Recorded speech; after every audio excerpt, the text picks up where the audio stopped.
di podcast Nabila Silvi. So, kita hari ini kedatangan tamu kita yang cantik nih. Boleh dong kenalan dulu? Hai, nama aku Syaila. Aku tamu podcast Nasi hari ini. Oke, tema kita kali ini mau ngebahas tentang Bhinneka Tunggal Ika.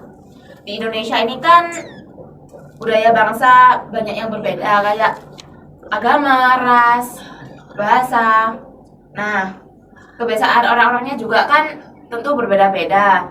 Seru banget nih kalau misalnya kita bahas. Yuk kita bahas. First of all, menurut kamu arti keberagaman sendiri itu apa sih? Menurut aku arti keberagaman tuh kayak kondisi masyarakat yang berbeda-beda dari suku, ras, bangsa, bahasa, dan lain-lain sih.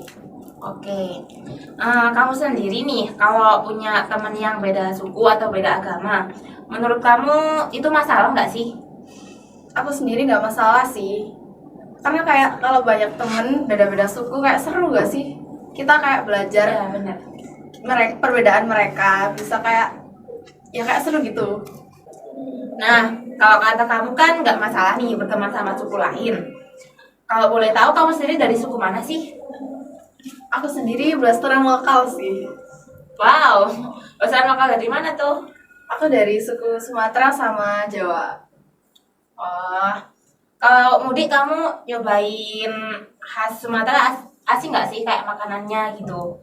Kabarnya kan kamu udah lama di Jawa. Kebanyakan enggak sih, karena makanan Sumatera tuh banyak juga diperjualbelikan di Jawa kayak nasi padang, pempek, sama apa lagi banyak. Oke. By the way, susah nggak sih berbaur atau bergaul sama teman yang beda suku gitu? Pertama kayaknya emang susah ya, tapi kayak lambat laun bisa.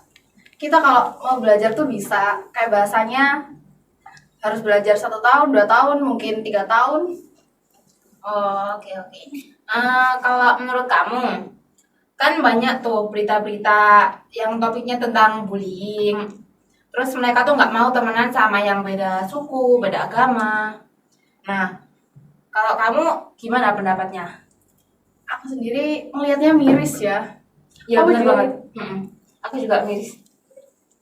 harusnya mereka tuh bisa menghargai perbedaan, walaupun kayak kita beda suku, beda agama gitu kan. Menurut kamu nih, kan banyak tuh di berita-berita yang topiknya tentang bullying, kayak anak nggak mau temenan sama yang beda suku, beda ras, beda agama. Nah, itu menurut kamu gimana pendapat kamu tentang itu? Aku ngelihatnya miris sih. Kayak harusnya anak bangsa tuh bisa lebih menghargai perbedaan dari suku, agama, sama yang lain-lain. Ya, emang harusnya kayak harus berbaur gak sih satu sama lain gitu, Iya. nggak malah bullying. Berikutnya aku mau tanya nih, dalam hal yang kayak gini parenting sangat penting. Nah, menurut kamu parenting yang kayak gimana? Menurut aku parenting yang kayak orang tuanya harus penuh pendekatan ke anaknya dan bisa ngejelasin sama nasehatin anaknya betapa pentingnya menghargai dan menjelaskan bahwa dampak dari bullying itu apa. Oh ya gitu, benar. Dari Kak Sela sendiri nih, pesan moral buat anak bangsa dalam menjaga kebinekaan Tunggal Ika itu apa? Pesan moral buat anak bangsa dari aku, yang pertama kita harus saling menghargai perbedaan, walaupun kita beda suku, beda ras, beda bahasa, beda agama dan yang lain-lain. Dan kedua, kita harus saling menerapkan toleransi walaupun kita beda ya guys. Dan yang terakhir, kita harus saling menjalin kebersamaan. Itu aja sih. Oh oke, gak ada tambahan lain Kak Sela? Cukup kayaknya. Oke, selesai sudah pembahasan kita tentang perbedaan keberagaman kali ini. Thanks to Kak Sela udah ngeluangin waktunya buat hari ini. Dan sampai jumpa di podcast selanjutnya. Bye-bye. Bye.